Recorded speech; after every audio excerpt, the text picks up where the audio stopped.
Hello students, आज के इस वीडियो लेक्चर में हम प्लांट टिश्यू कल्चर टेक्निक को प्रैक्टिकल के पॉइंट ऑफ व्यू से स्टडी करेंगे। प्रीवियस लेक्चर्स में हमने इस टेक्निक की थ्योरी पढ़ी थी और आज के इस लेक्चर में किस तरह से प्लांट टिश्यू कल्चर के एक्सपेरिमेंट्स को परफॉर्म किया जाता है एसेप्टिक कंडीशंस में, उन सब के बारे में डिस्कस करेंगे। प्लांट टिश्यू कल्चर के टेक्निक के मेन स्टेप्स होते हैं sterilization, media preparation, explant inoculation, explant preparation, inoculation technique and incubation of cultures in growth chamber. सबसे पहले हम जो स्टडी करेंगे वो स्टरलाइजेशन के प्रोसेस को डिस्कस करेंगे। स्टरलाइजेशन कई तरह से किया जाता है, dry heat sterilization, wet heat sterilization and filter sterilization. Dry heat sterilization के अंतर्गत हम मीडिया प्रिपरेशन में यूज़ होने वाले ग्लासवेयर, मेटल इंस्ट्रूमेंट्स को ओवन में एक सर्टेन टेम्परेचर पर 8 से 10 घंटे रखकर करते हैं। जब भी हमें टिश्यू कल्चर के एक्सपेरिमेंट्स को परफॉर्म करना होता है तो प्रीवियस डे हम ग्लासवेयर को वॉश करके ओवन में इंस्ट्रूमेंट्स को एल्यूमिनियम फॉइल में रैप करके इलेक्ट्रिक ओवन में रख देते हैं। कुछ प्लास्टिक वेयर होते हैं उनको भी हम एल्यूमिनियम फॉइल में रैप करके ओवन में रख सकते हैं, बट इन प्लास्टिक वेयर को यूज़ करने के पहले हमें उनके इंस्ट्रक्शंस के बारे में पता होना चाहिए, बिकॉज प्लास्टिक वेयर को ओवन में रखने पे वो डैमेज हो सकते हैं, but there are few plastic wares जो डैमेज नहीं होते हैं, but we have to follow all the instructions provided by manufacturer. Second है wet heat sterilization. Wet heat sterilisation में ऑटोक्लेव या प्रेशर कुकर के द्वारा जो स्टरलाइजेशन किया जाता है वो आता है। ऑटोक्लेव और प्रेशर कुकर सिमिलर प्रिंसिपल पे वर्क करते हैं, that is heating under pressure. एक सर्टेन प्रेशर क्रिएट करके स्टरलाइजेशन किया जाता है, कल्चर मीडियम को माइक्रो फ्री किया जाता है, कंटेमिनेशन फ्री किया जाता है। ऑटोक्लेव एक वाटर टैंक की तरह एक स्ट्रक्चर होता है, made up of iron. It is connected with the electricity. ये देखिए यहाँ पर पावर स्विच है। इस वाटर टैंक में अंदर एक वाटर टेबल होती है, वहाँ पर पानी भर दिया जाता है और उसके ऊपर कल्चर मीडियम कंटेनिंग फ्लास्क, जो कि अपने कॉनिकल फ्लास्क होते हैं, जनरली 40 ml के करीब कल्चर मीडियम इनमें पोर किया जाता है। उनको नॉन एब्जॉर्बेंट कॉटन से प्लगिंग की जाती है और उस पर एल्यूमिनियम फॉइल लगा दी जाती है। एंड बिसाइज कल्चर मीडियम कुछ एक्स्ट्रा डिस्टिल वाटर भी in the conical flask plugged with the cotton and the aluminium foil से रैप किए हुए भी ऑटोक्लेव किया जाता है, because while doing the experiments inoculation technique हमें एक्सप्लांट को वॉश करने के लिए ऑटोक्लेव वाटर की आवश्यकता होती है। कुछ पेट्री डिशेस को भी हम एल्यूमिनियम फॉइल में रैप करके ऑटोक्लेव करते हैं, जिससे कि एक्सपेरिमेंट करते समय हमें कुछ चीज़ों को रखने की ज़रूरत होती है। जैसे जब हम फ्लास्क ओपन करते हैं तो कॉटन प्लग को रिमूव करते हैं, तो हमें ऑटोक्लेव पेट्री डिश में to reduce the contamination, to minimise the contamination, हम जो भी चीज़ उपयोग में लाते हैं वो सब ऑटोक्लेव होनी चाहिए। Then this is a lid. इसमें पानी भर देते हैं, फिर हम कल्चर फ्लास्क को स्टैक कर देते हैं और उसके बाद इस लिड को लगा देते हैं। Lid should be properly tight with these knobs. ये सब नॉब्स हैं, टाइट करने के नॉब्स हैं जिन्हें, और यहाँ पर ये सेफ्टी वॉल्व होता है। जिस तरह से प्रेशर कुकर में विशिल होती है उसी तरह से इसमें भी सेफ्टी वॉल्व होता है। इट शुड वर्क प्रॉपरली, जिससे कि किसी भी तरह का एक्सीडेंट ना हो। And this is pressure gauge. जब पानी गर्म होगा, हम स्विच ऑन कर देते हैं पावर स्विच, तो पानी गर्म होता है, स्टीम बनती है। स्टीम बनने से ये जो प्रेशर गॉज है, इसमें हम जो बढ़ता हुआ इंक्रीजिंग जो प्रेशर होता है, that we can notice. And एक सर्टेन प्रेशर पर जब नीडल पहुंच जाती है तो हम कॉशियस हो जाते हैं कि उस पर्टिकुलर प्रेशर पर हमें 20 से 25 मिनट तक मेंटेन करना है। जब 25 मिनट्स पूरे हो जाते हैं, then we switch off the button, जिससे कि आगे टेम्परेचर राइज ना हो। एंड ग्रेजुअली फिर हम टेम्परेचर कम होने के लिए इसको छोड़ देते हैं, वेट करते हैं। धीरे धीरे टेम्परेचर कम हो जाता है, ये नीडल भी नीचे आ जाती है। And after half an our हम इस लिड को ओपन करते हैं और कल्चर फ्लास्क जो कि ऑटोक्लेव हो चुके हैं, स्टरलाइज हो चुके हैं, उनको इस टैंक से बाहर रिमूव करते हैं, बाहर लाते हैं। यहाँ पर हमें ये ध्यान रखना है कि जब हम पावर स्विच को ऑफ करते हैं तो 30 मिनट्स के करीब वेट करना होता है, बिकॉज अंदर जो कल्चर मीडियम में कोई भी लिक्विड होता है वो बॉईल होता रहता है। ये यदि हम ऐसा नहीं करेंगे तो वो पूरा जो मीडियम या लिक्विड है वो बाहर के आ जाएगा। This is all about the working of autoclave for the sterilization of culture medium and the distilled water and the petri dishes and to remove contamination.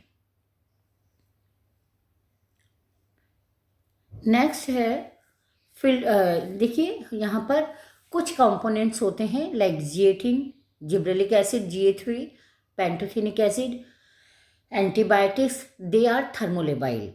जब हम टिश्यू कल्चर एक्सपेरिमेंट करते हैं तो उनमें ग्रोथ हार्मोन, कई macronutrient, micronutrient, ये सब पढ़ेंगे, जो कि हम एक वीडियो लेक्चर में एक्सप्लेन करेंगे। तो ये सब यूज़ करते हैं, बट कुछ जो हम एडिटिव्स डालते हैं like zeatin, GA3, pantothenic acid, antibiotic, they are thermolabile. यदि हम उनको ऑटोक्लेव करेंगे तो वो डिस्ट्रॉय हो जाएंगे, इसलिए इनको ऑटोक्लेव नहीं करते हैं। These can be sterilize by membrane filtration. इनको मेम्ब्रेन फिल्ट्रेशन से स्टरलाइज करके और जो ऑटोक्लेव मीडियम होता है उसमें हम ऐड कर देते हैं इन एसेप्टिक कंडीशन। नेक्स्ट है फिल्टर स्टरलाइजेशन। इसमें फिल्टर जो होते हैं मेम्ब्रेनस होते हैं, जिसकी की साइज 0.45 μm होती है। And there are many filter other filter assemblies also available in the market. जब once the component is filter sterilise, it is collected in a sterile container. जब हम किसी भी सॉल्यूशन को, कंपोनेंट को स्टरलाइज कर लेते हैं तो इसको हम स्टेराइल कंटेनर, जो कि ऑलरेडी कंटेमिनेशन फ्री और द ऑटोक्लेव और द स्टरलाइज्ड होता है, उसमें हम कलेक्ट कर लेते हैं और जब भी हमें यूज़ करना होता है तो उसमें से हम ले लेते हैं। ये देखिए, this is filter sterilization technique. यहाँ पर देखिए मेम्ब्रेन फिल्टर है, ये सिरिंज है, इसके थ्रू हम फिल्टर करते हैं। This is also filter sterilization. देखिए ये फिल्टर स्टरलाइज सॉल्यूशन है एंड हेयर मेम्ब्रेन फिल्टर है। इन प्रोटोप्लास्ट आइसोलेशन ऑल्सो, जब हम कल्चर करते हैं तो प्रोटोप्लास्ट को फिल्टर करते हैं तो उसको भी एक मेम्ब्रेन फिल्ट्रेशन से और द मैश होती है उससे हम जो सीव होती है उससे हम फिल्टर करते हैं।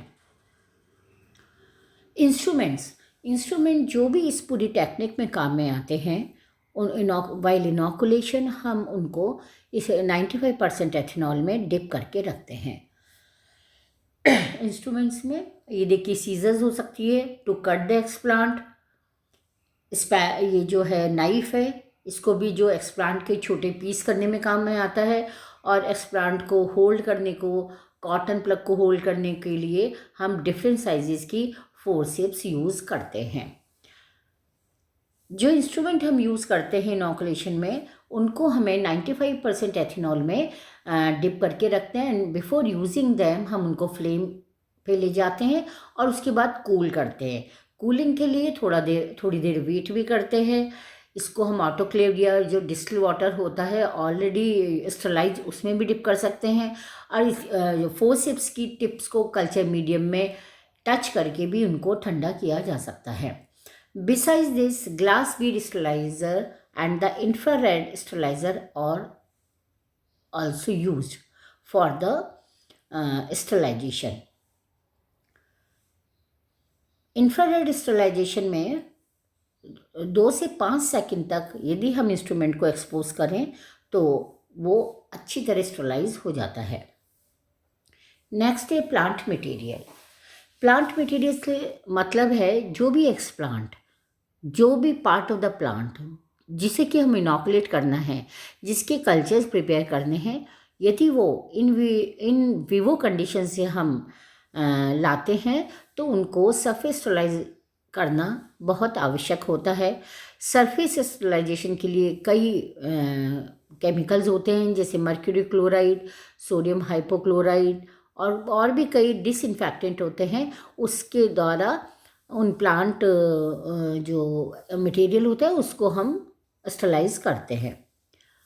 यदि प्लांट मटेरियल और द प्लांट टिश्यू और the explant is very hard तो हमें थोड़ा स्ट्रॉन्ग डिसइंफेक्टेंट यूज़ करना पड़ता है। And if the plant material is juvenile और द यंग और द सॉफ्ट टिश्यू तो हम माइल्ड ट्रीटमेंट से ही उसको स्टेरिलाइज कर लेते हैं। After sterilization with the disinfectant हम इसकी रिपीटेड वॉशिंग करते हैं with the autoclave water to remove the traces of disinfectant, because in case disinfectant के ट्रेस रह जाते हैं तो वो एक्सप्लांट को डैमेज कर सकते हैं।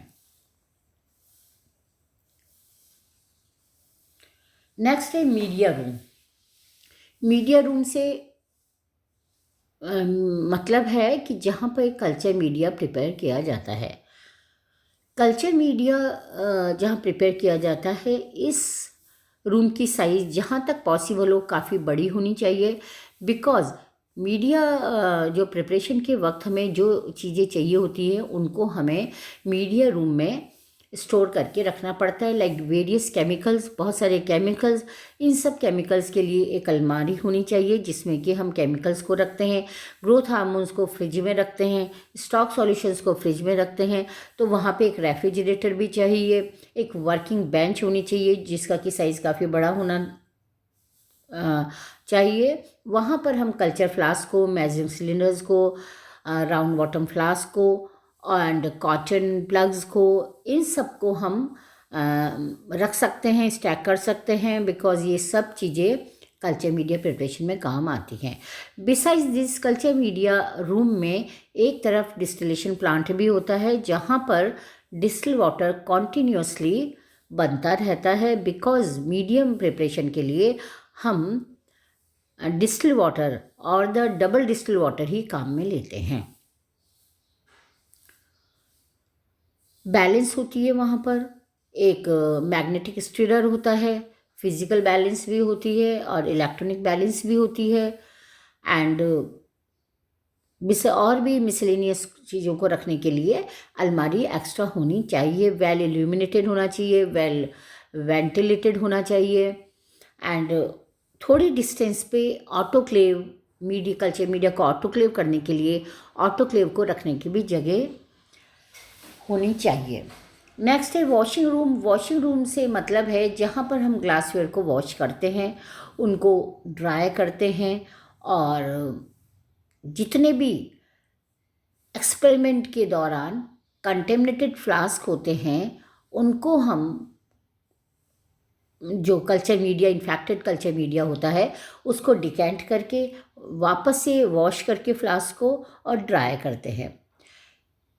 जनरली जो इन्फेक्टेड कंटेमिनेटेड फ्लास्क होते हैं उनको भी यदि हम ऑटोक्लेव करें तो जो इन्फेक्शन होता है वो ख़त्म हो जाता है और रिड्यूस हो जाता है। एंड उसके बाद हमें उस culture media, infected culture media को डिस्कार्ड करना चाहिए।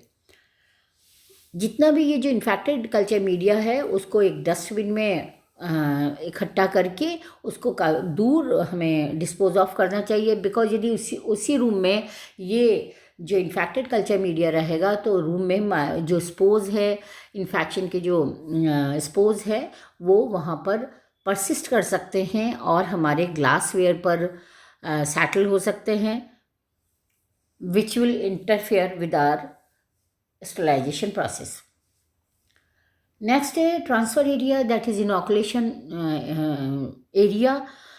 पहले इनॉकुलेशन किसी एक इनॉकुलेशन चैम्बर में, और we can say transfer chamber में, जिसको कि प्रीवियस डे फ्यूमिगेट किया जाता था, उसको स्प्रिट से स्टरलाइज किया जाता है, उसमें यूवी लाइट होती है। तो कल्चर मीडियम को जब भी हमें इनॉकुलेशन करना होता है, कल्चर मीडियम को हाफ एन आवर पहले यूवी लाइट ऑन करके वहाँ पर छोड़ दिया जाता है, जिससे कि फ्लास्क के सरफेस पर, आउटर सरफेस पर किसी भी तरह का कोई इन्फेक्शन हो तो वो भी डैमेज हो जाए। बट नाउ डेज इसका सब्स्टिट्यूट है laminar flow cabinet. Laminar air flow cabinet जो है, इसमें एक हीपा फिल्टर पेपर होता है, that is high efficiency particulate air, जिसकी कि पोर साइज़ काफ़ी कम होती है, और उसमें जो फैंस लगे होते हैं, तो जहाँ पर जो टिश्यू कल्चर के एक्सपेरिमेंट्स किए जाते हैं, तो इन फ़ैन की जो एयर की जो वेलोसिटी होती है वो काफ़ी तेज़ होती है। तो जो भी वो वर्किंग बेंच होती है, वहाँ पर स्टेराइल एयर का एक एनवायरनमेंट क्रिएट हो जाता है। यहाँ पर भी यूवी लाइट लगी होती है, जिसमें कि जब हमें इनॉकुलेशन करना होता है तो मीडियम को, जो फ्लास्क होते हैं हैविंग द कल्चर मीडियम, उनको रखकर, सारे इंस्ट्रूमेंट्स, फोर्सेप्स, सीजर्स, नाइफ को रखकर हम यूवी लाइट ऑन करके, और we wait for half an hour. UV light को ऑफ करने के बाद भी हमें 20 मिनट वेट करना होता है। After that we have to start our inoculation process. ये देखिए, ये लेमिनर फ्लो है, यहाँ पे ये वर्किंग बेंच है, या ये हीपा फिल्टर पेपर है, जहाँ नीचे यहाँ पे फैंस होते हैं, जिनसे कि ये जो एयर होती है ये फिल्टर होके आती है। ये वैसे ही कवर्ड रहता है, पर जब हमें परफॉर्म करना होते हैं एक्सपेरिमेंट्स, तो इस कवर को ओपन कर लेते हैं। यूवी लाइट यहाँ पर होती है, और एक ट्यूब लाइट भी होती है फॉर द बेटर इल्यूमिनेशन और द लाइट। वर्किंग बेंच पे स्प्रिट लैंप होता है, एक्स्ट्रा ऑटोक्लेव पेट्रो डिशेज होती हैं, ऑटोक्लेव वाटर होता है, इंस्ट्रूमेंट्स होते हैं, and culture medium containing flask होते हैं। यहाँ पर हमें एक एप्रॉन पहनना पड़ता है, एक मास्क लगाना होता है, so that if we exhale तो वो डायरेक्ट जो कल्चर मीडिया वाले फ्लास्क हैं उनमें हमारे जो मतलब इन्फेक्टेड एयर एंटर ना हो।